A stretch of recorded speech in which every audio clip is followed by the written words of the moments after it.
If you don't have a lot of time to cook, today I'm cooking a 1-pan chicken and rice dish that'll blow your mind and leave everybody happy.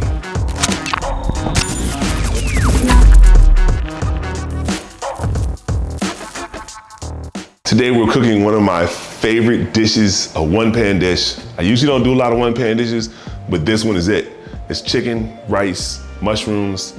There's a whole bunch of mixture. So a lot of times, you know how people go and they buy like rice-a-roni and flavored rice. Cut it out. Don't buy anything flavored anymore. Flavor your own stuff. When you flavor your own stuff, you can kind of tweak it to what you want here and there and add a few little bits that you won't get in rice-a-roni and other stuff. And now, don't get me wrong, I'm not knocking rice-a-roni. Rice-a-roni is good if you don't have a lot of time. But if you have the time, like what I have right now, I'm hungry, but I got time. I want my stuff to be good and aesthetically pleasing. So if you have time right now, the best thing to do is flavor your rice. I'm gonna show you how to flavor your rice. A little bit of garlic, broth, and a few shallots. Keep in mind, shallots and garlic is like something you always need to have in your kitchen. Like, I always have a bag of these in my kitchen. Shallots like really save the day. The key to this dish is get everything chopped up finely. You want the garlic, you want the shallots. You want everything chopped up fairly thin, really fine, because you don't want to eat like a chunk of garlic, a chunk of shallots. It's just not gonna end up well for you. So you're gonna start off with the shallots. You're gonna cut the butt off, both sides. You're actually gonna just kind of slice just slightly. Get the peel off. And the key with the shallots is, you want it to be really clean. Like, you don't want it to be brown or have any stains or anything like that. And this is a few stains, but that's just what it is right here on this one. Can't help it. Garbage disposal. So the shallot, the one thing you don't want to do with the shallot, you don't want to just go and cut because it might roll. Okay, if it rolls, then you might slip and cut your fingers. So you want to sink your, we can cut it long ways. You want to sink your knife in there first, then go all the way through. That way you don't cut yourself. Then you can either just cut it or you can dice it. I'm going to dice it. We need these shallots diced. Hold it tight. So we're dicing a little finer when you're done.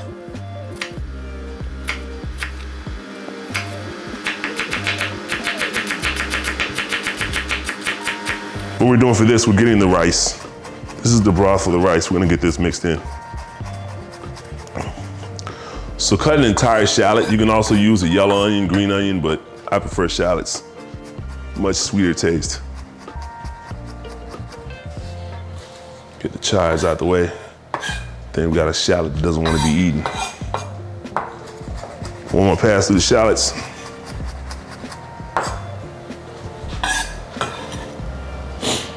That's what you want right here.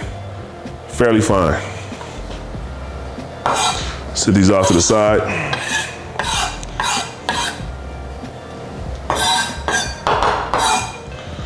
Now it's time for the garlic. So these don't have to be fine chops, it can be rough cut. Then you can just chop it up fairly fine. Because you still want to have a few chunks, just a few light chunks. Nothing big. So for this, you're probably gonna need about 6 bigger cloves of garlic. I'm using maybe about 6 or 7 medium-sized cloves of garlic, because you really want that rice to have a lot of flavor. You don't want that rice to be flavorless. When you're doing this rice, the rice is the swag in the dish. You ever seen somebody with a fly fit, but their shoes don't match, and the shoes are kind of like what gives you the swag and the flair? It's the rice. It's not the chicken, it's the rice. So what we're gonna do is, we're gonna cut the mushrooms and we're gonna saute them with a lot of butter separately. And that's what I mean. The mushrooms soaking in like a sponge, and then you just have this awesome buttery, garlicky taste. We're gonna cook the mushrooms and garlic too. So this dish is all about garlic. I told you, garlic and shallots are the things that's really gonna get this dish popping. That's guaranteed.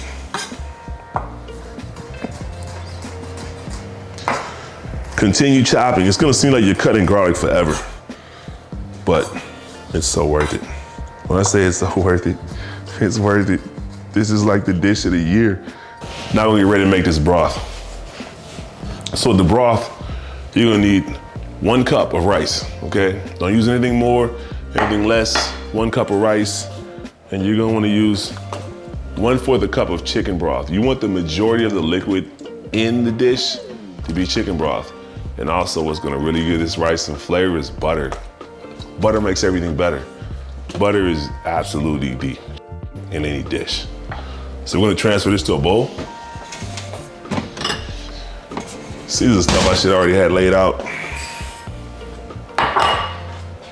We're gonna do 1/4 a cup of chicken broth.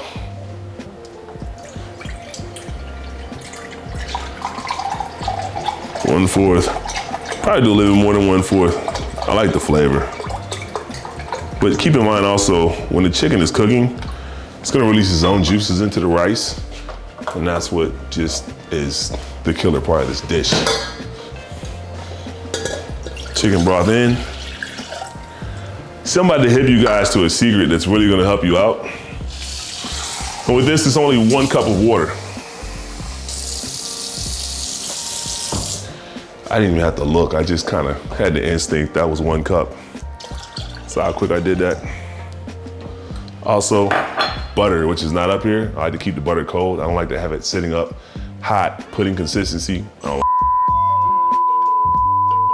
Bet you're wondering, like, how did the butter just magically appear in my hand?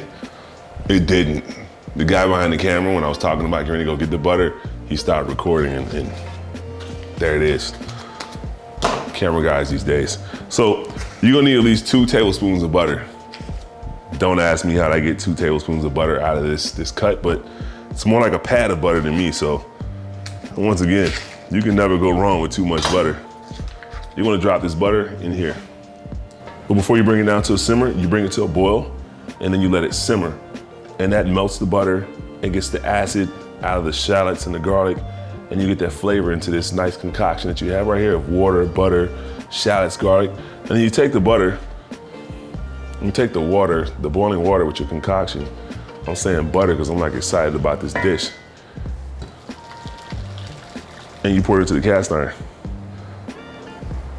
So the thing is, you have no garlic or shallots left behind. And if you do so, you're kind of creating a travesty at that point.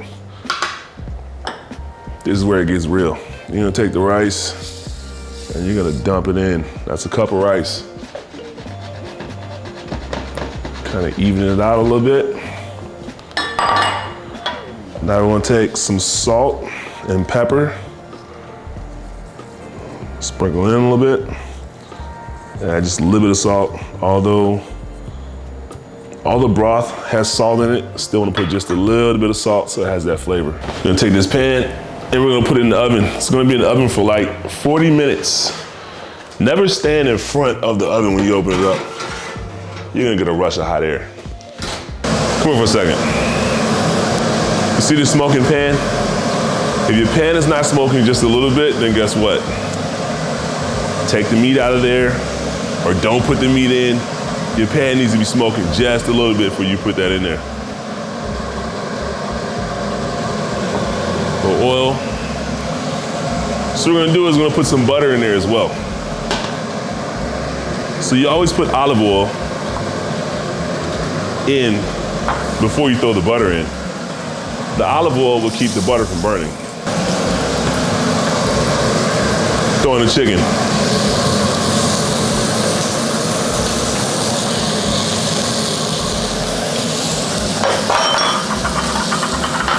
Knocking down stuff, making a mess. This is what you call too eager to eat. So what we're gonna do is, we're gonna leave the chicken on the presentation side for 3.5 minutes. And the reason why I say presentation side, that's the side that you put in the pan first.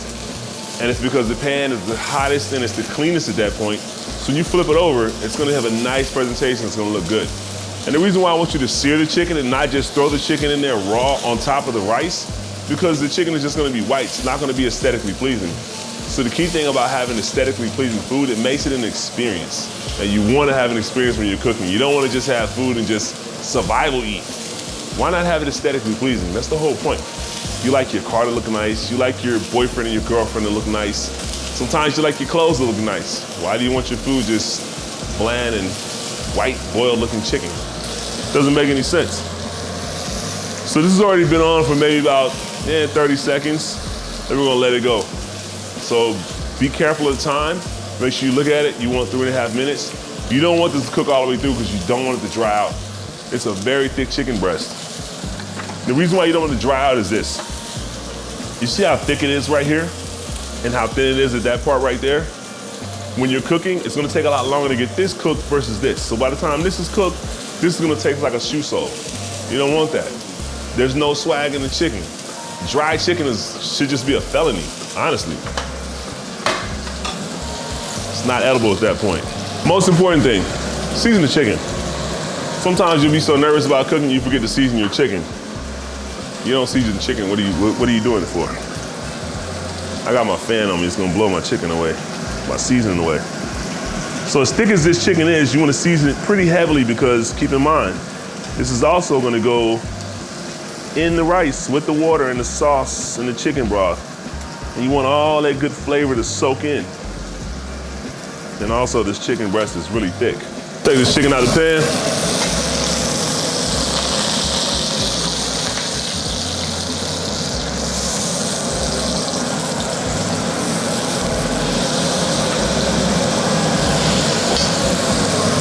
I don't want anybody fussing that I put fairly cooked chicken that I just had raw chicken sitting on.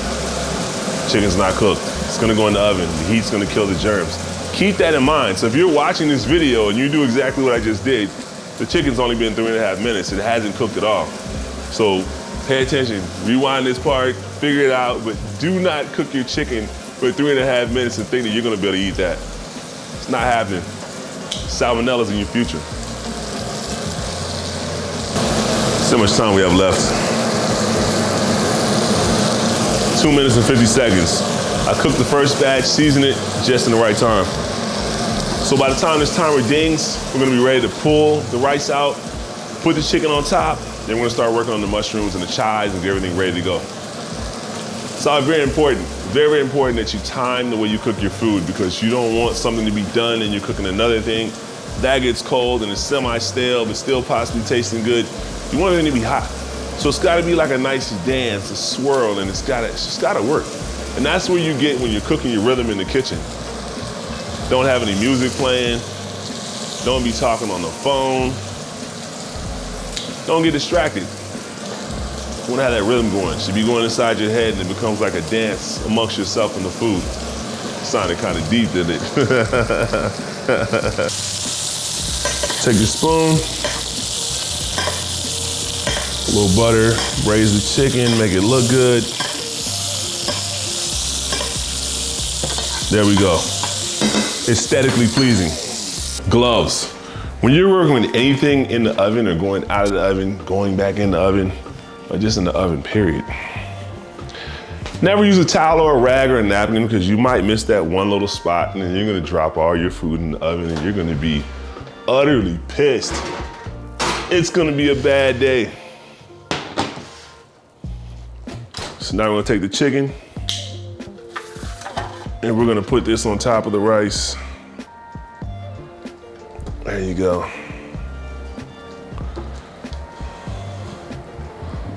So look what's gonna happen. You're gonna have all this chicken juice go into the rice and it's gonna be absolutely amazing. So whatever juice I have here that rested, I'm gonna see if we can't. Yeah, not gonna make a difference. But one thing I will do is, you're gonna dump this butter in here.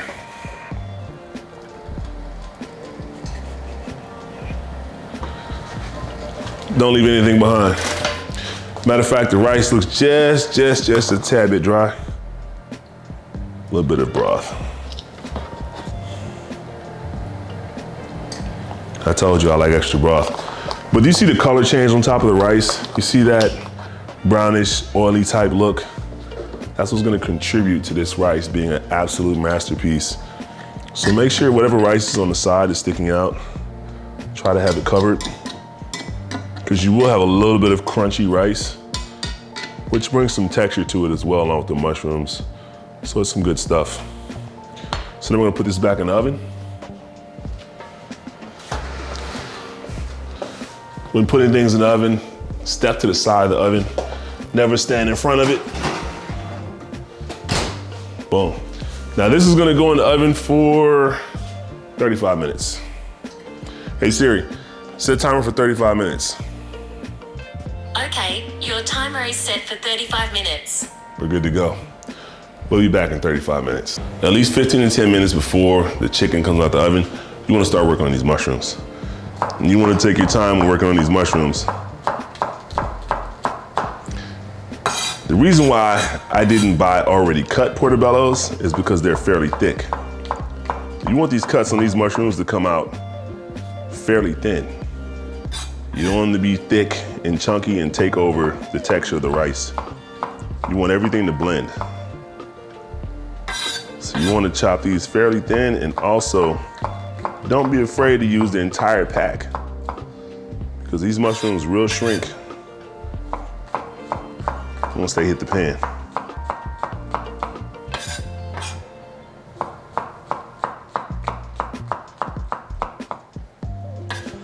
Now remember, this is the swag of the dish. This is what's gonna give this dish the swag. When you bite into this mushroom and it's well seasoned, buttery, nicely seared, that's what's gonna separate it. So if you skip this step, my bad, if you skip this step, like I skipped my word, I guarantee you're gonna regret it. For those of you who don't like mushrooms, un-F yourself. Put it in a dish, eat the mushrooms, you'll be surprised. Because the thing that people say they don't like about mushrooms, oh, I don't like the texture. Layers of flavor, that's what you want. Layers of flavor, layers of texture, that's what's really gonna be good for you.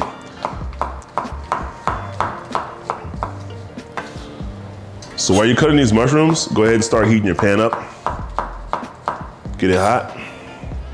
One thing about mushrooms, they have a lot of water in them. And so you have to sweat it out first. Cook them in a hot pan, let them sear for a while. Let a lot of the water reduce. Take a look at it.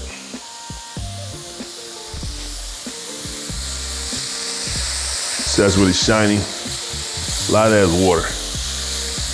And the size of the mushrooms are nowhere near the same when I first put them in there. That's where all the steam is coming from. Water. So now they've shrunk down, they're pretty much seared. A little bit of olive oil. Give it a stir around. Now this is when the magic happens. What I say about olive oil and butter, olive oil will not let the butter burn. Don't be stingy with the butter. These mushrooms are like sponges. So these mushrooms are gonna soak up every ounce of this butter. So now we're gonna take a little bit of salt. Season the mushrooms. That's what's gonna give it the flavor. And that's exactly what you want.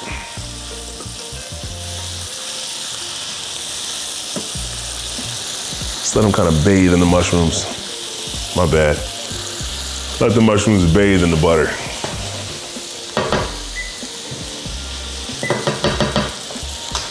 Just let them sit and soak that up.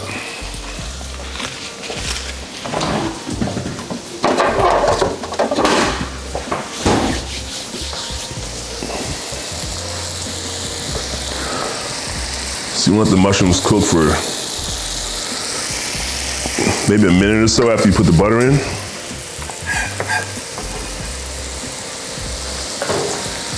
Now it's time for the garlic.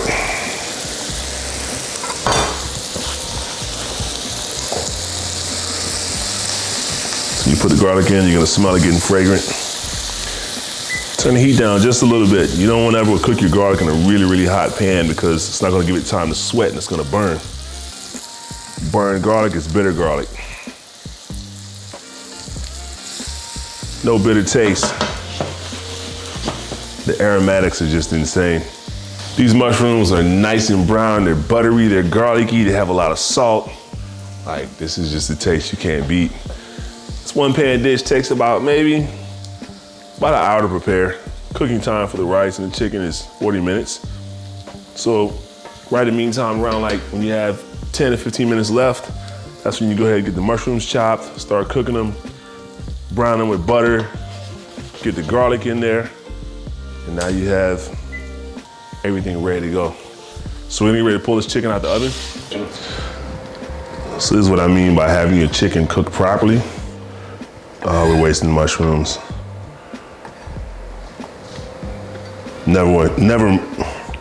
Never waste a mushroom. Can't even talk.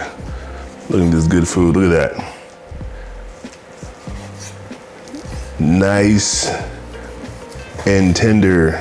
If this chicken was dry, I'd be struggling to cut through this.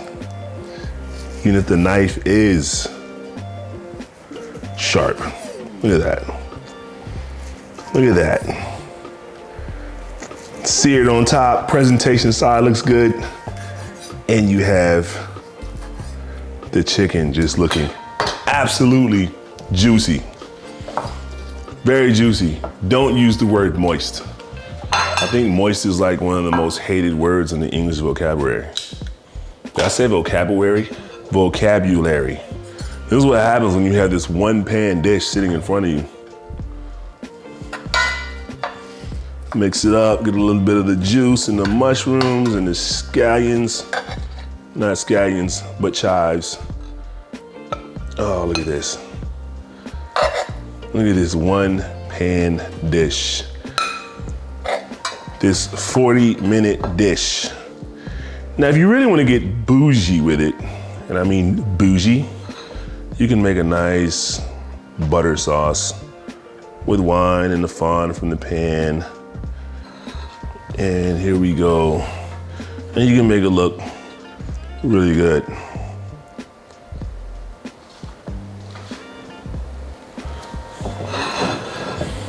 There it is.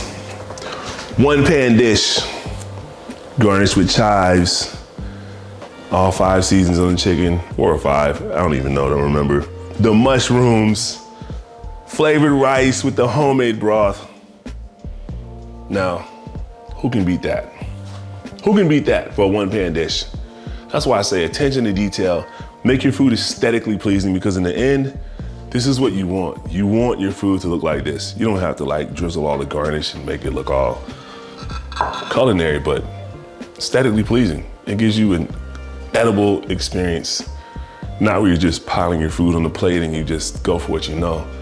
You wanna put it down, you wanna look at it, take a few pictures, do it for the gram, and there it is, we're good to go. So I think we're gonna tear into this right quick. Cut a few pieces of chicken, put a little rice on the plate. Now we're about to see what's really happening. I can guarantee you it's gonna be good.